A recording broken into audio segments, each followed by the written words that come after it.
जय हिंद दोस्तों। Supreme court से कॉकरोच जनता पार्टी के संस्थापक अभिजीत दीपिके को बहुत तगड़ा और बड़ा झटका लगा है। Chief justice of India Suryakant ji के सख्त एक्शन के बाद से हड़कंप मची हुई है कॉकरोच जनता पार्टी के अंदर। सख्त एक्शन लिया है chief justice of India Suryakant ji ने। कॉकरोच जनता पार्टी की जो लाठीचार्ज केस है वो मामला सुप्रीम कोर्ट तक पहुंच चुका है दोस्तों। लेकिन अभिजीत दीपिके पुलिस लाठीचार्ज मामले को लेकर के सुप्रीम कोर्ट तक बातें गई, लेकिन वही गले की हड्डी बन जाएगी ये अभिजीत दीपिके ने नहीं सोचा था। पूरी खबर आपको बताते हैं कि आखिर सुप्रीम कोर्ट से चीफ जस्टिस ऑफ इंडिया ने क्या सख्त लताड़ लगाई और क्या बड़ी फटकार और एक्शन लिया। आपको बता दें कि दिल्ली लाठीचार्ज केस में हड़कंप मचा हुआ है। कॉकरोचों ने साफ तौर पे कोशिश करी कि किसी तरीके से जो दिल्ली पुलिस विद्यार्थियों के ऊपर लाठीचार्ज करी उनके ऊपर किसी तरीके से कार्रवाई हो जाए। और इसके लिए कॉकरोच जो है वो एक लॉबी तैयार करके बैठी हुई है कि कॉकरोच जुड़ जाओ, सारे कॉकरोच जुड़ जाओ। और दिल्ली पुलिस ने जो भी लाठीचार्ज किया विद्यार्थियों के ऊपर, एक बड़ी कार्रवाई हुई। लेकिन यह कार्रवाई की मांग कॉकरोचों की मांग ही रह गई, इसके अलावा कुछ नहीं हुआ। आपको बता दें दोस्तों कि जब सुप्रीम कोर्ट में मामला पहुंचा और सीजेआई ने टिप्पणी दी, उसके बाद जो सख्त एक्शन हुआ, उसके बाद तो कॉकरोचों में हड़कंप मच गई, तिलचट्टों में हड़कंप मच गई कि अब कैसे बचा जाए। तो इसीलिए कॉकरोच के संस्थापक अभिजीत दीपिके कपिल सिब्बल से जाकर के मुलाकात कर रहे हैं। बता दूं आपको कि chief justice of India Suryakant ji ने पिछले दिनों एक बड़ी स्टेटमेंट दी थी कॉकरोचों को लेकर के, दिल्ली पुलिस लाठीचार्ज को लेकर के। और जो वकील नरेंद्र मिश्रा हैं उन्होंने यह मामला पहुंचाया था सुप्रीम कोर्ट के अंदर कि देखिए दिल्ली पुलिस की तरफ से विद्यार्थियों के ऊपर लाठीचार्ज करी गई है, यह बड़ी गलत है, बड़ी दिक्कत है, ऐसा नहीं होना चाहिए था। तो इस पर हमारे भारत देश के सम्मानित chief justice of India Suryakant ji ने यह कहा कि कोर्ट का समय मत बर्बाद करो। क्यों बर्बाद करने आ गए कोर्ट का समय? बड़ी लताड़ लगा करके खरी खोटी सुना करके वहां से वकील नरेंद्र मिश्रा को कहा कि जाइए जाइए आप यहां से, नहीं सुनना है, कोर्ट का समय बर्बाद नहीं करना है। तो यहां पर जो वकील हैं कॉकरोच जनता पार्टी की तरफ से, जो दिल्ली पुलिस लाठीचार्ज मामले में जो लेकर के आए थे सीजेआई सूर्यकांत जी के सामने, नरेंद्र मिश्रा ने कहा, वकील ने कहा कि वीडियो देख लीजिए। यहां पर चीफ जस्टिस ऑफ इंडिया ने कहा कि क्यों वीडियो देखूं मैं, इतना समय नहीं है हमारे पास। तो फिर नरेंद्र मिश्रा ने कहा कि सीसीटीवी देख लीजिए। कहा अब किस बात पे कहा है चीफ जस्टिस ऑफ इंडिया ने कि कोर्ट का समय मत बर्बाद करिए, वो भी बयान दिया है चीफ जस्टिस ऑफ इंडिया ने, जो मैं आपको सुनाऊंगा और बताऊंगा भी। लेकिन सुप्रीम कोर्ट में याचिका दायर करी गई है दोस्तों। छात्रों पर लाठीचार्ज, पुलिसकर्मी पर एफआईआर दर्ज करने की मांग करी गई है। उस याचिका में पूरी कोशिश करी गई है कि विद्यार्थियों के ऊपर, छात्रों के ऊपर जो दिल्ली पुलिस की तरफ से लाठीचार्ज हुई है जंतर मंतर पे, उस मामले में एफआईआर दर्ज हो। अब मामला जब सुप्रीम कोर्ट में याचिका दायर करी गई तो यहां पर किस बात पे कोर्ट का समय बर्बाद मत करो, इतना समय नहीं है हमारे पास, इस बात पे दोस्तों सीजेआई ने कहा था। एक चिट्ठी के आधार पर वकील नरेंद्र मिश्रा जो हैं एक चिट्ठी लेकर के आते हैं और कहते हैं कि दिल्ली पुलिस पर कार्रवाई हो। बस एक चिट्ठी के आधार पर कैसे सीजेआई दिल्ली पुलिस के ऊपर कार्रवाई कर सकती है?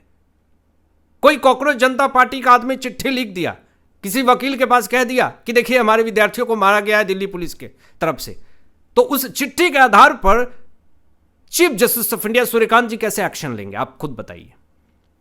यह तो बचकाना बात हो गई। और इसीलिए हमारे भारत देश के chief justice of India Suryakant ji ने यह कहा कि कोर्ट का समय बर्बाद मत कीजिए, इसी बात पे कहा था। तो बड़ी मिर्च लग गई थी कुछ लोगों को।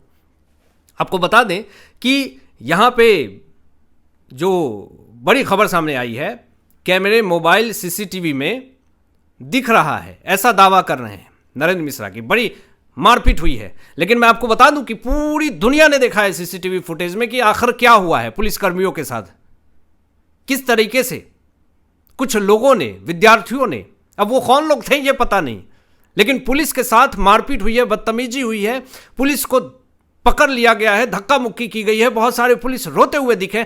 इस बारे में कोई बात नहीं कर रहा है। ये नरेंद्र मिश्रा क्यों नहीं कोर्ट में याचिका लेकर के आया और ये कहे कि देखिए दिल्ली पुलिस के साथ ये हुआ है। निष्पक्ष रहिए, दोनों तरफ की बातें अगर रख रहे हैं आप, तो दिल्ली पुलिस के भी बहुत सारे वीडियो दिखाएं आप जो हुए हैं। और पूरे देश के अंदर हमने अपने आंखों से देखा है कि पुलिस के गाड़ी के जो शीशे हैं उनको तोड़े गए हैं, फोड़े गए हैं, पुलिस के ऊपर पथराव हुआ है।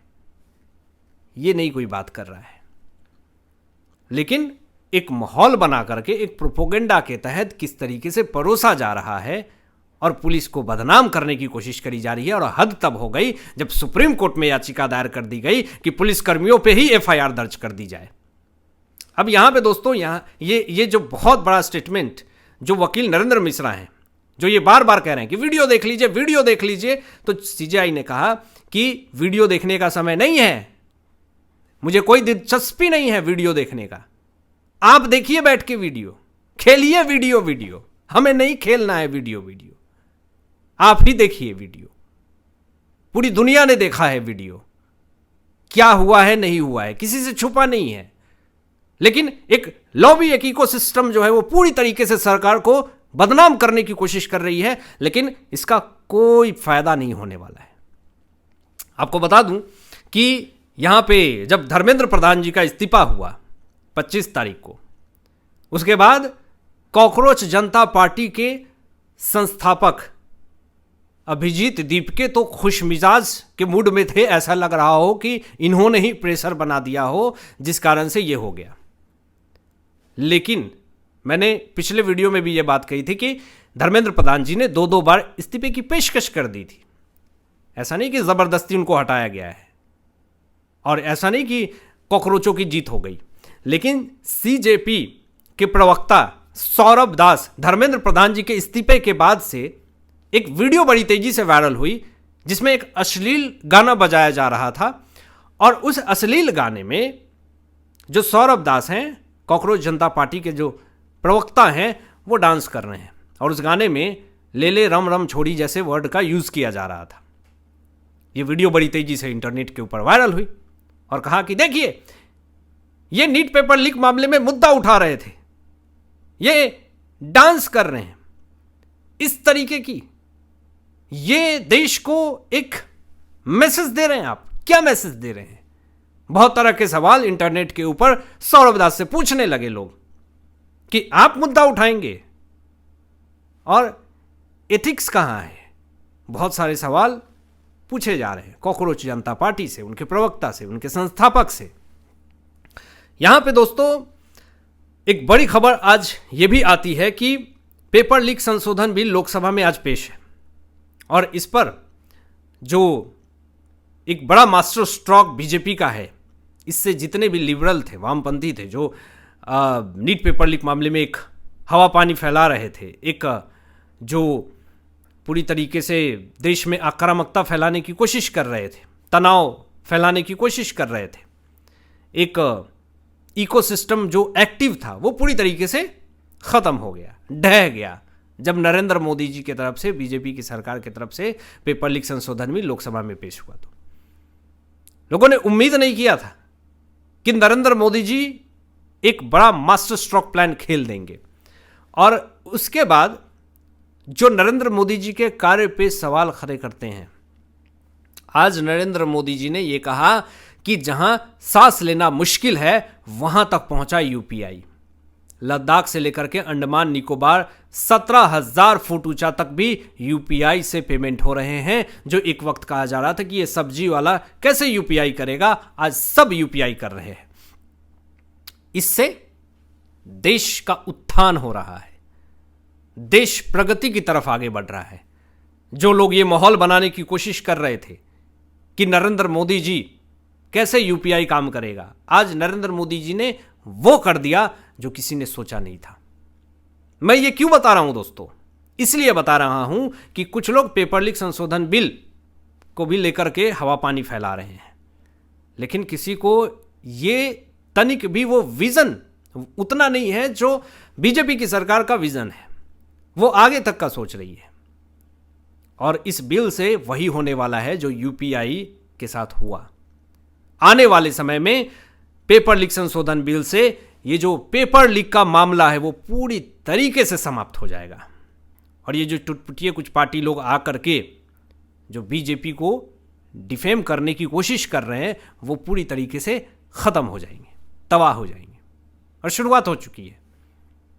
आपकी क्या राय है इन तमाम विषयों पे अपनी विचार व्यक्त कीजिएगा और मिलते हैं लेटेस्ट ब्रेकिंग एनालिसिस के बाद। तब तक अपना ध्यान रखें, ख्याल रखें। सत्यमेव जयते। जय हिंद।